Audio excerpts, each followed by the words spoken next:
Suppose you're a materials engineer doing quality control on drill bits. The company wants you to do analysis on factors that are dulling the bits too fast. You get the idea that maybe the heat is a big factor in this.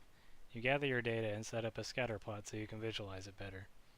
It definitely looks like there's something going on here, but how can you tell? Linear regression can help here. Excel has a trendline function that can give you an idea how your data is trending. So you add the trend line, it appears that the line has a negative coefficient.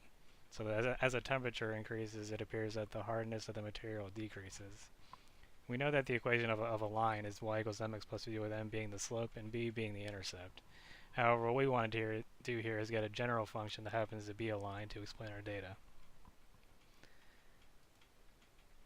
Here the equation is y equals b naught plus b1x plus epsilon.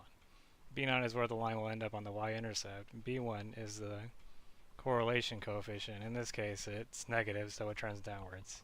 The important part here is this epsilon term, which represents the variance. Notice here on the data points, with the error bars turned on, it shows that variance. We can expect values to appear above and below by a certain amount. The probabilistic part of the linear probabilistic model is both the line being the expected value for some x, and at that x, the range of points varies by some amount. Notice in this example that our values are discrete, which is something you would factor into analyzing your graph. So you would probably round your values. Luckily, we have Excel to get into the nitty-gritty of it. Multiple R is the correlation coefficient. Here we have the value of 0.3688, which isn't a very strong relationship, but it does seem like it's a contributing factor.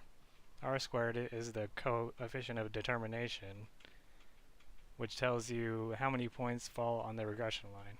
Obviously, with our data being discrete, it's no surprise that this value is so low. So based on the information, you would probably gather more data to figure out other factors that are contributing to the dulling of the drill bits, and repeat this process.